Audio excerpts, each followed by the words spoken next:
Hi there. So welcome back to part 2 of Lean Six Sigma White Belt Certification. Just a quick recap. Lean focus on waste. And what is waste? Anything that is a hurdle in your performance is a waste. Anything extra is a waste. Any activity which is non-value added activity is a waste. And then what is Six Sigma? It focuses on variation, to reduce variation or to make sure that you produced exactly on the mean or the target that is required for the product or for the service. So moving on with the Six Sigma. Six Sigma actually is based on the DMAIC methodology or the DMAIC approach. Define, measure, analyze, improve, and control. Define is where you define what the problem is, what's happening, what's going on. So define phase helps you to set the direction. Which way are you heading? Are you going to improve the sales? Are you going to reduce the rejections? Are you going to improve the weight of the product? And so forth. And then measure is how and what data to collect, how many to collect, from where to collect. So to provide accurate data, so you can carry on an analyze phase and identify the root cause. Remember, if your direction is wrong, you may go and collect wrong data or maybe incorrect data. If your data is not right, you cannot do proper analysis. You cannot find the root cause. If you don't find the right root cause, that means you'll not be able to improve, even though if your team are expert of people coming up with great ideas. And then if you cannot improve further, you cannot simply control because you don't show the confidence to the management that what you have improved is exactly as per the target. So that's how the 5 phases will come together, form a DMAIC, and improve the process through identification of the root cause and fix it for good. Let's talk about define phase and talk about some of the key element, project charter, which is the key deliverable of define phase. Now, how does a project charter look like? It could be a one-page charter, it could be multiple pages charter. So simply, you have a business case. When you talk about a business case, it's telling you why we are doing the project. Okay, so in this case, you can go back and read in more detail, but telling about that we're supposed to have a capacity of 8,000 cans, but we are producing only something like 4,000 or 5,000, right? So 6,000 cans. So that's telling us that we are not producing up to our maximum capacity. That's basically the business case, which means we are losing every day from our customer demand or what we can produce. The problem statement is very important. Make sure that you know it. So the problem statement tells you from how long this is happening, what is happening, in which process it's happening, and what is the impact.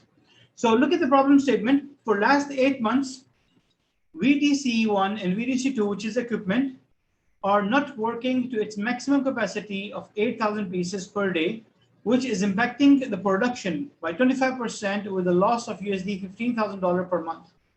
So if you look at the impact, and for 1 year, we're talking about how much. So that really gets the attention of the top management, and that's important. So you need to talk about where it's happening, what is happening, and then for how long it's happening, and then what is the impact. That's basically combined together, make a problem statement. Now, I highly recommend for everyone to go and write down a problem statement that you are facing in your organization. If management tells you to go and run a Lean Six Sigma project, what problem are you going to fix? What is the improvement process that you have? Basically, this problem statement can be the initial starting point to start a project, or maybe asking a go ahead from your top management where they can support you in the Lean Six Sigma journey. Most of this problem statement is based on the cost of poor quality. And then the goal statement, in green belt, it should be 1 goal statement. In black belt, you may have 2 or 3 goals. It should be smart, specific, measurable, achievable, realistic, and time frame. Like in our case, increase the number of can production by 20% in 4 months for the VDC1 and VDC2. So this means you cannot go and improve 100%. In some cases, you only improve 2% or 3% even. But that's fine, as long as the improvement is there. The first Lean Six Sigma project you do, of course, you'll face some difficulties, some issues. And I highly recommend to have a coach working with you, right? A mentor who can guide you that you are doing everything in the right way. So first 3 projects, normally I recommend that. And because the 4th project, you become pro yourself. You are the one who will be guiding people and you will be the one who will be coaching people. So look into that. And of course, I highly recommend to implement a Lean Six Sigma project in your workplace. Of course, define Sigma level, which is again covered in more detail later on. You have to have team members. You have champion, who is the process owner. You have sponsor, maybe the director or the president of the company. You have the coach, who is helping you, guiding you through the whole process. You are the project lead if you are running a Lean Six Sigma project. Then, of course, you have team members. You may have 2 members, you may have more, right? Normally, a team of 8 to 10 is a good team, right? Sometimes 7 is fine. There's no problem with that. But that's a good number. And you have to have all the people who know the process in more detail, right? So if you miss a key person who knows the process or who has the document or processes or procedures, that means they may know the information that will help you or data that will help you to understand the root cause. So make sure that you have the right people on board. What is the scope and out of scope of the process means what is the boundary. So in this case, it's only cans, but no other products part of the project. What is the process? Is it plant 1, plant 2? So in this case, it's only plant 3. And then what is your financial benefits? How much are you going to gain if you're going to improve from 25% of the loss or less production to 20%? So of course, you can have a rough estimate what you can save.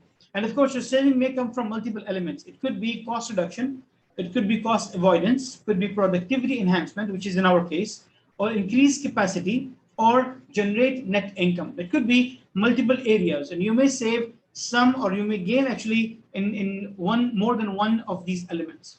In the beginning, of course, it's estimated value based on the accounts and based on the data that you have, but later on, you may confirm that once you complete your define phase.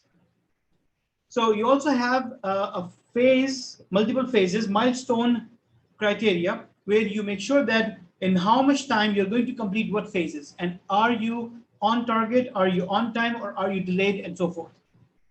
Normally, these 5 phases becomes our milestone, and that milestone we can put up a criteria. Normally, a greenfield project can be completed within 3 to 4 months. So if it's taking more than 4 months, maybe you have a bigger scope than what you're supposed to have. And also, if you're completing within or less than 3 months, maybe the project was more simpler. It could have been a Kaizen project than a Lean Six Sigma project. Anyway, so that's a project charter. You carry on, and your project charter must have signature from the sponsor and from the project lead who is running the project. You have to have these 2 signatures. You can also have a sign from the coach or also from the process owner, right? So, but again, you have to have 2 signatures so the project is authorized and you can use resources in the right way. Of course, we know SMART, so your goal should be SMART. Part of the define phase is a tool called CPOC or CPOC. So it stands for supplier, input, process, output, and customer. So you have to make sure that what is the process you're working on. So remember the boundary that you have, the scope that you have. So CPOC, you need to start with process. Process can be 5 to 7 high-level steps, just like as I talk about our sales process. So we have these 5 to 7 high-level steps. One of them is marketing, preparing the training calendar. Then we talk about dealing with or meeting with the customers, then closing the deal. So you write down all these 5 steps. So number 1, you write down the process steps. Then what are the output from these steps? Like from training calendar, what do we get? We get the calendar from it. And then from marketing, what do we get out of it? We get the content, we get the posters and so forth. Now, then who gets it? So who's the customer? The customer could be again internal or external. So as an example, if I make coffee for myself, I'm the customer. If I make it for you, then you are the customer, right? So who is the customer? Whoever gets the output is the customer. Then let's go back. What are the inputs for the process steps that you're making? So our input, one of them is the dates from the trainer. Okay, who is the supplier? Who gives me those dates? This is the trainer itself, right? If I'm the trainer, then I'm giving the dates. If someone else is the trainer, they're giving the dates. So whoever gives you the input is a supplier. So this is how the CPOC works, all right? Now, the benefit of CPOC is you get to understand the whole big picture of your project. You know the process, the boundary from it starts, where it ends. You understand different elements of it. What are the inputs? What are the outputs? Who gives you the input? Who gets the output? And so forth. Because maybe one of the problem in your project is about the material itself and not about anything else. Or maybe the output criteria changed over time. So the problem may come from there. So you need to understand all elements in your CPOC. So hopefully that's clear. And again, if you have questions, just to remind you, please talk to us, talk to me, reach me, so we can talk about your process or talk about these specific slides as well. Then once you have your CPOC, you can also go to process map in more detail. So what happened is, based on data, you pick one of the area which is giving you a lot of trouble. So why we are not achieving our sales target is because poor marketing. So we take marketing and we further break it down into more detailed second round of process map, right? We call it sub-process. Then it could be more detailed. And also you can use a swim lane view, just like as you can see. So swim lane view means that whatever the process you have, you break it down into steps. So this is the step number 1, then step number 2, then step number 3, and also who is going to do it. So if it's based on different people or different departments as well. So if different departments, then who gets to do? And over time, you can see that it goes to this department, again, go back to the other department. By the way, there is something wrong with this department here. If you look at this step is not linked with any other step, which is not right. By the way, what you need to do is whenever you do process mapping, you have to make sure it's as is. What is happening right now? So if this is what's happening right now, you need to write it down. That means you identify that something is wrong in this step. So don't write down what you think it is or what it should be, because that's supposed to come later on. But right now you're trying to identify the root cause. So as is process map is what is necessary and required. Also, an important concept in your define phase is voice of customer, right? So that will help you to know the direction, which way are you heading. So let me ask you a question, right? And again, you don't have to answer this, but just think about it. So you go to a restaurant and for some reason, the food is there and you call the manager or whoever is in charge and tell them it's not hot. What do you think? What is the problem? Let me repeat. You said it's not hot. What is the problem? Right? So some people think that, okay, the supervisor will take it back. They do whatever they want to do. They heat it up. They bring it back. And now it's hot. It's steaming hot, right? So steam is coming out of it. But again, you taste it and you say, hey, you know what? What did you do? It's still not hot. Actually, what you meant was not the temperature-wise hot, but spice-wise hot. So it was not spicy. That's what you meant. You see what happened now? Voice of customer versus the understanding of what customer is saying.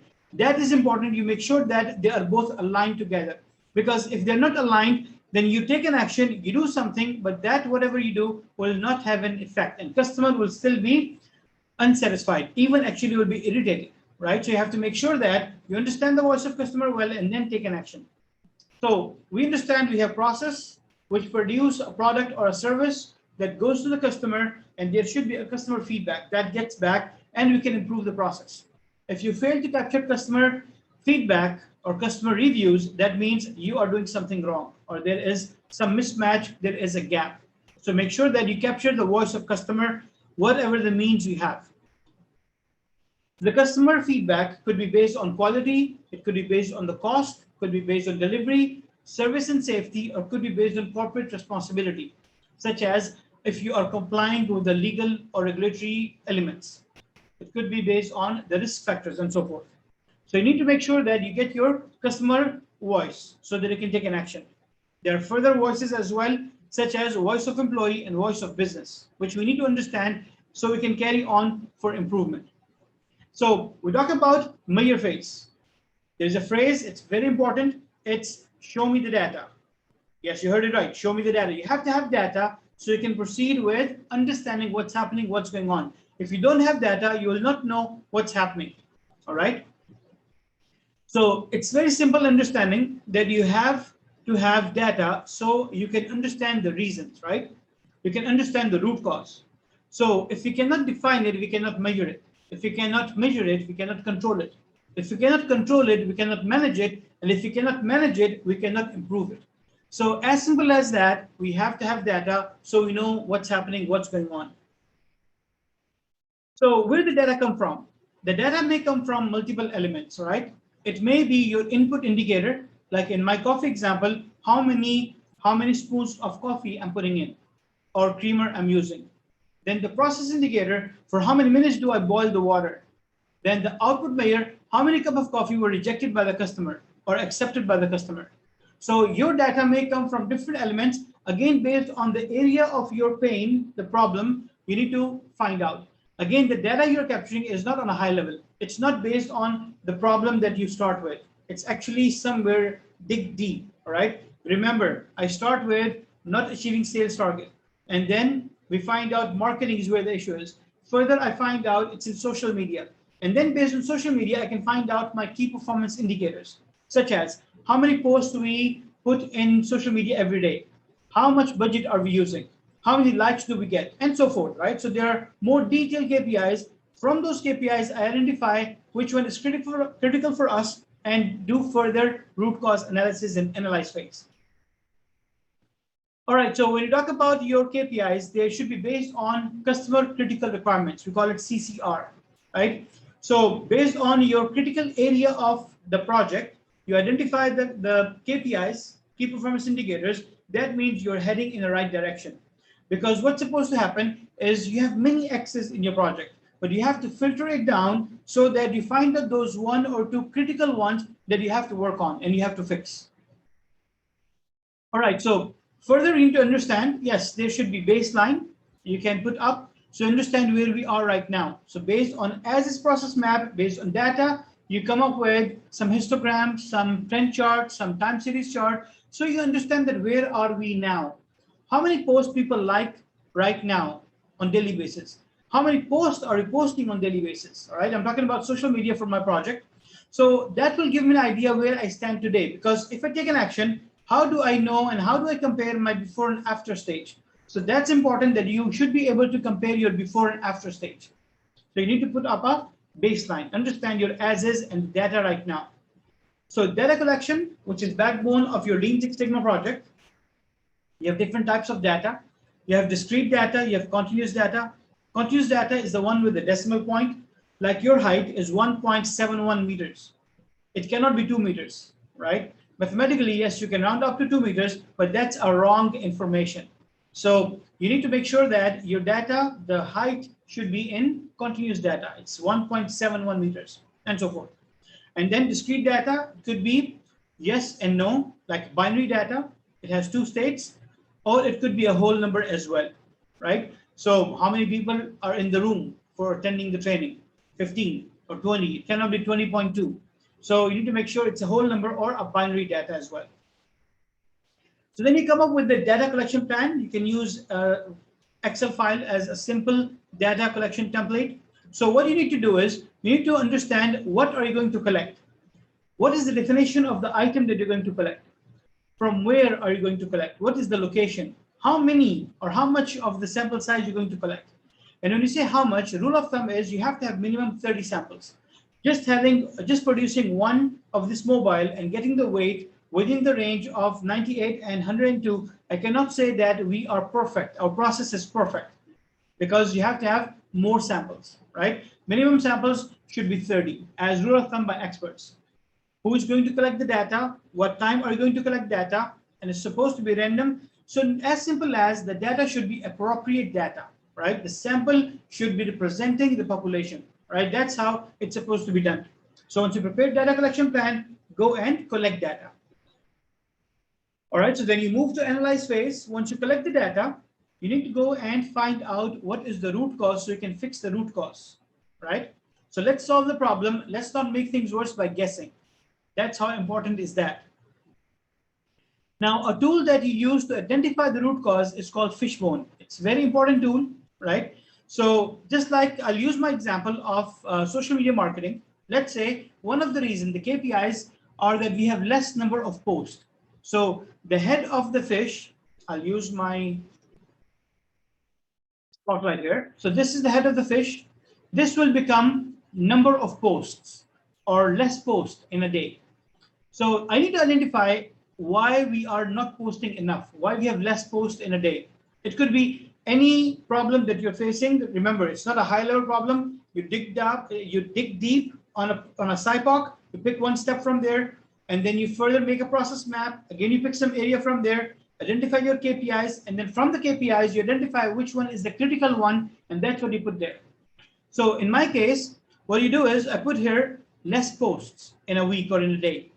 And then there are multiple categories of fishbone. There are predefined categories. There's 8M model, there's 4P model, process, people, partners, and so forth. 8Ms is your machine, mother nature, method, manpower, and so forth. So use your, or you can also come up with your own categories, right? In your organization. Remember, in your Lean Six Sigma handbook, you may have your own. So based on that one, let's say from people perspective, why we are posting less.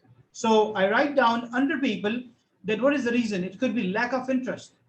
It could be lack of impact of errors, could be right. Or maybe people are not motivated. Motivation is there.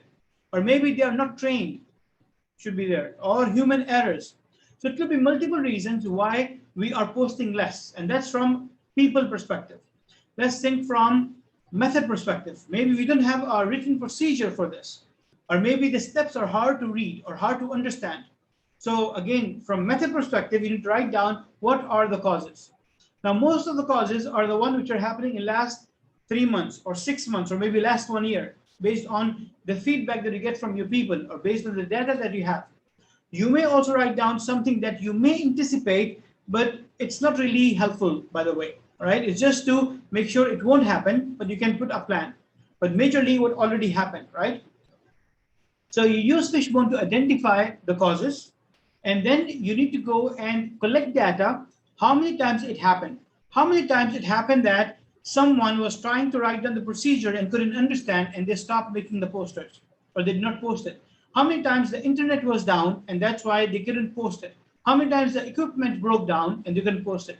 So that's where you need to go back and look at, collect the numbers, right?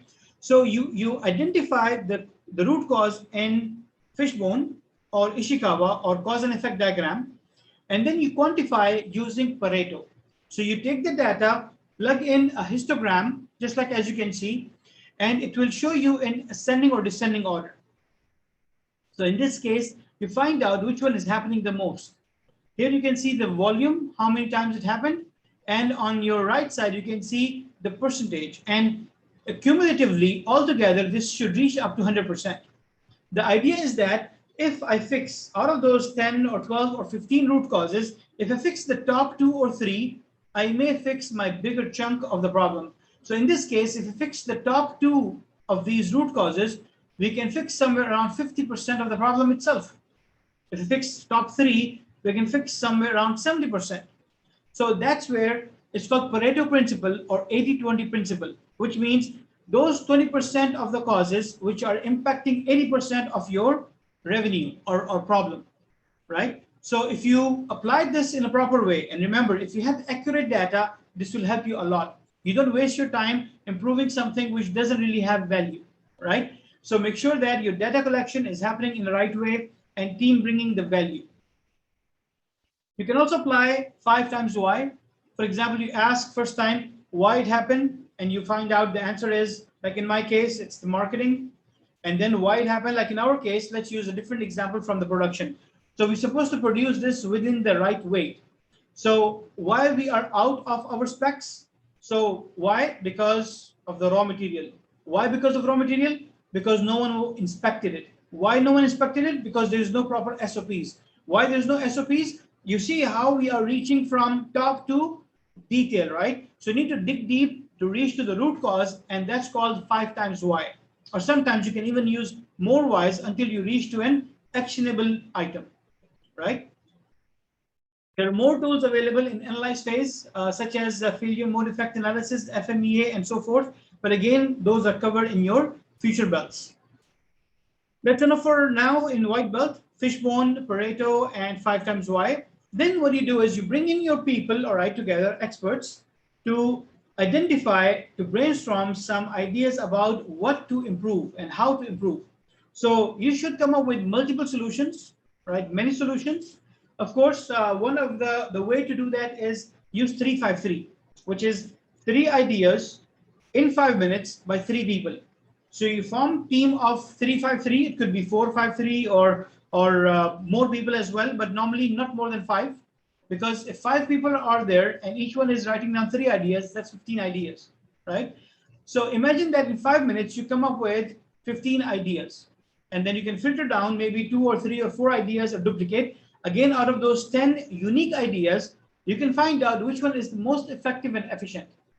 So maybe you find out 2 of them are not applicable because of budget constraints or maybe some other constraints. But out of those 10, 8 are applicable. Maybe you can go and apply the 3 or 4 right away, maybe within a day. If it's a quick win, you can go and apply right now. Otherwise, you have to apply based on which one is having the higher impact. Remember the Pareto. So you bring in your team, and who are the team members? They could be the white belt guys, they could be the yellow belt people who collect data, and they can be part of the whole program. By the way, not all the team members should be white belt or yellow belt, but it's highly recommended that they should know what is Lean Six Sigma. So have them white belt certified, at least they know why we are doing this.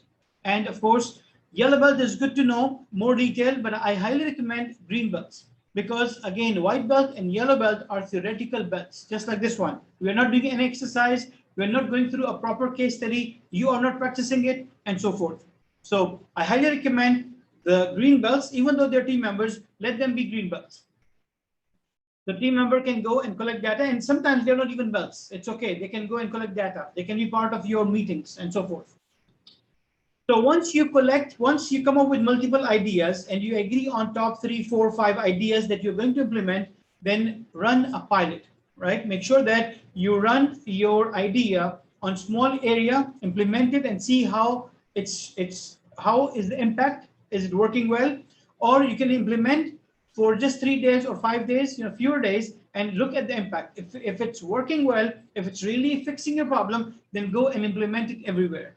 So that's why you need to do pilot, because maybe something goes wrong. You may have an adverse impact, and you don't want to have that, right? So carrying on with this, make sure that solution is implemented everywhere.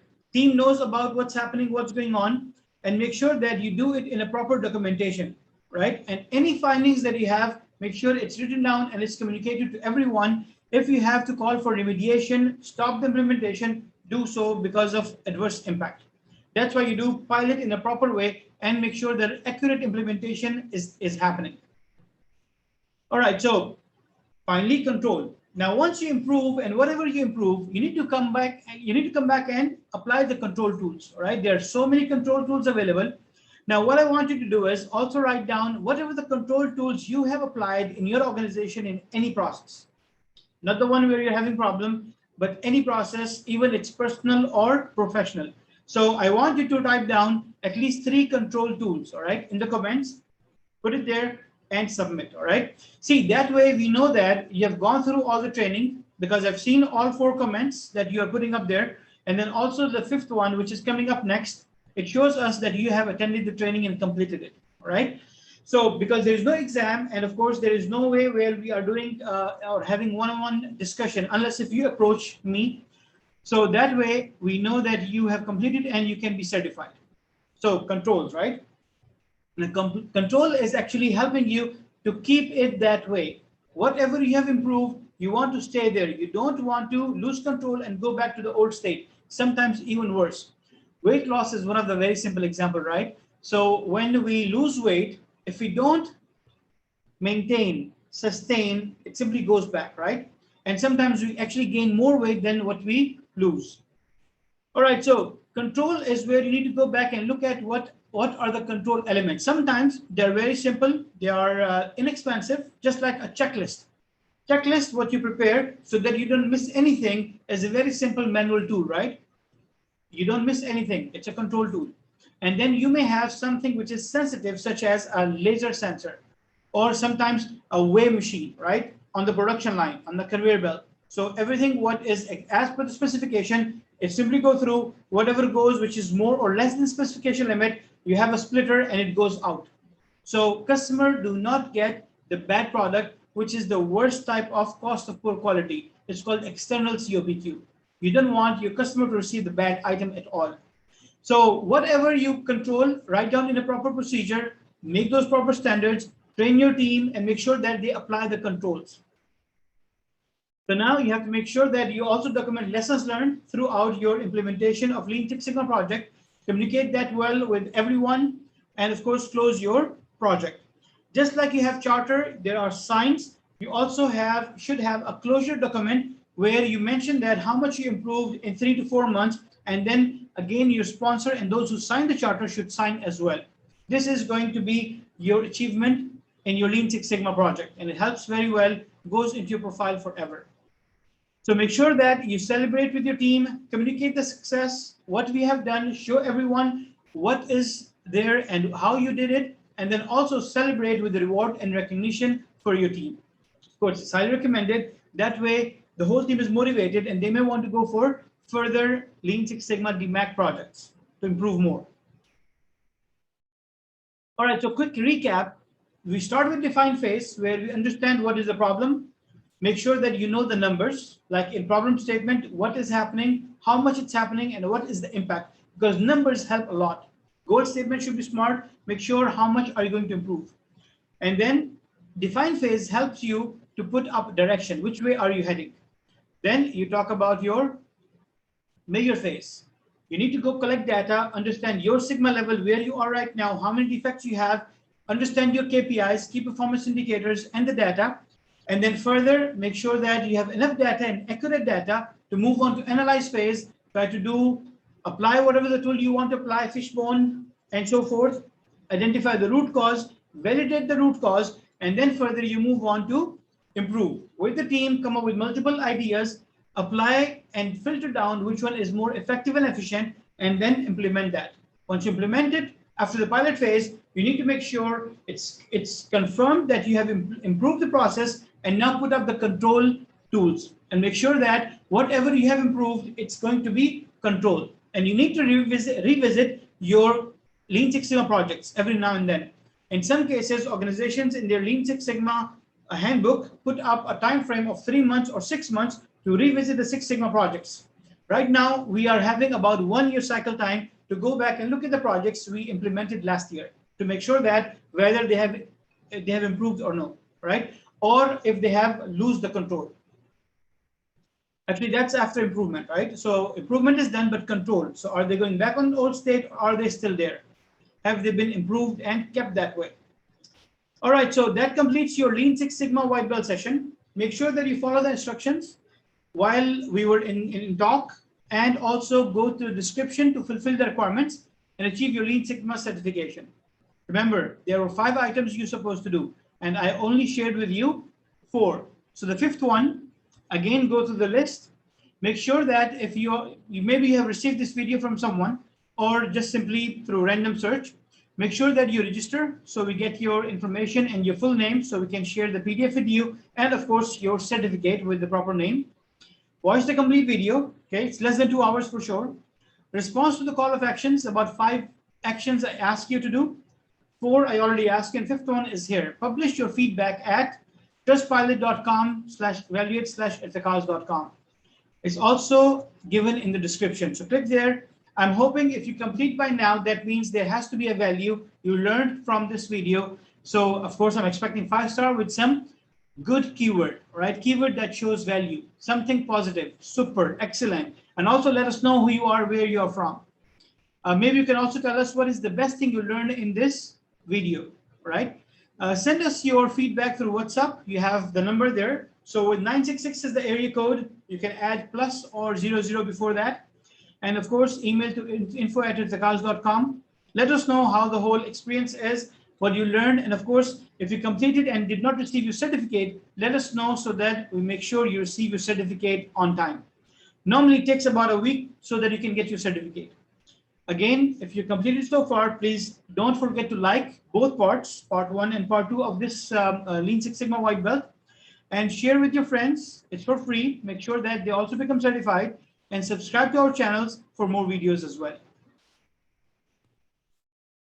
Next step, again, I would highly recommend for anyone to go for the Lean Six Sigma green belt. It's instructor-led recorded sessions. So just like this one, it's recorded. We also have green belt recorded, but it's instructor-led, which means you go through the recorded session and then there is a meeting with instructor, right? Most of the time it's myself. So your training is 5 to 10 days. Again, it depends on your pace. Normally we prepare and we plan for 10 days. So you have 10 video lectures you go through, and Saturdays and Fridays are off. We start every second Sunday of the month, which means this month, I think it's 9th or 10th. So you start on Sunday, and then we carry on in 2 weeks. So you complete your, if you want to complete in 5 days, you can do so, but you have to let me know and you can carry on. So if you want to carry on with the Lean Six Sigma Green Belt, yes, you don't have to go through the yellow belt, you can directly go to green belt. But if you want to go to black belt, you have to complete the green belt first. So you can go to black belt, but you have to complete 2 weeks of training. The first week of the green belt, the second week of the black belt. But anyway, communicate to us. Let us know what you want, where you are, and how this can help your career. I normally recommend everyone and anyone from any field 3 certificates. That's PMP, which is focused on how to improve your projects or complete projects in the right way. Then there is ITIL Foundation. It's not only just information technology, but actually it's how to improve your operations because it's based on service industry. Then I'm talking about Lean Six Sigma Green Belt.